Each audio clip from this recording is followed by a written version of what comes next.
Pero, hindi ka ba nagigilty, Nay? Kasi, di ba, ang bait-bait sa atin nila Lolo.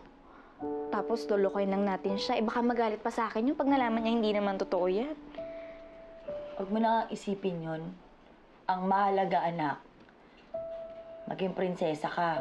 Tsaka alam mo, sa totoo lang, kung iisipin mo ha, alam naman natin na talagang ang gusto niya mangyari, makita niya yung apo niya dahil yun ang ikaliligaya niya.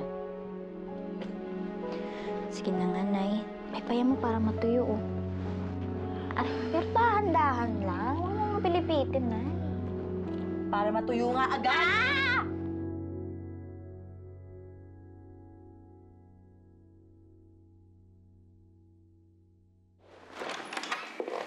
Nina.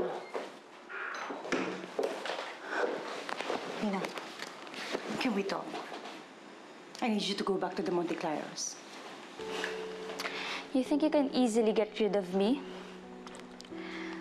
I'm sorry to burst your bubble. Pero inampon mo ako, kaya pagtiisan mo. Nina, believe it or not, I care about you. That's why I'm asking you to leave.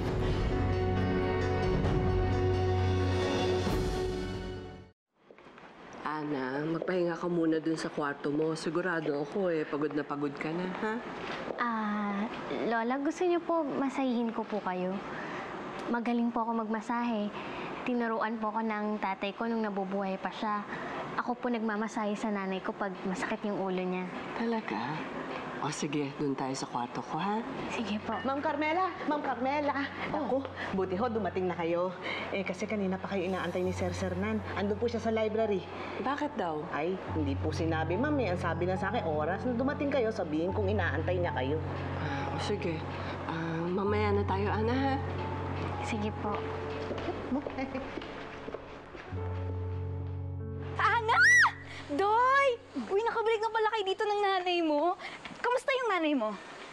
Kinailangan niyang operahan. Pero okay na siya. Salamat kay Lola Carmela. Ay, alam mo, ang bait-bait sa'yo ni Lola Carmela, no? Siguro sa lahat naman Ay, hindi! Kasi alam mo, ang yaman-yaman nila. Kami nga ni Inay, ang daming pinamiling damit. Dami-dami nilang pera, grabe. Kaya feeling ko, wala lang sa kanila yung 10 million. Siguro gano'n lang talaga nila kagusto mahanap yung apo nila. Kwento kasi sa akin ni Lola Carmela yung nangyari sa anak nila. Ay, oo, nakwento na rin sa akin yun ni Lolo Sernan. Alam mo, nakakalungkot talaga yung nangyari, no? Ana! Ana! Ben! Ako, halika, dali! Ano ba yan? Diyos ko, pinapatawag ka ng lola mo, ni Ma'am Carmela. Halika, dali sa library. Ay, siya lang po ba? Ako hindi. Oo, Karen, si Ana muna daw, ha?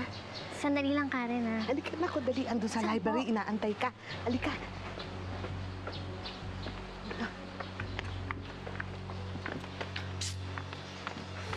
Hoy! Anong ginagawa mo? Ba't nakikipag-friendship ka sa anang yan? Alam mo namang karibal mo yan. Oo nga, Nay. Pero Nay, tignan mo, siya lang yung pinatawag sa library. Hindi kaya siya na talaga yung totoong may balat. Siya na yung totoong Ana Karenina.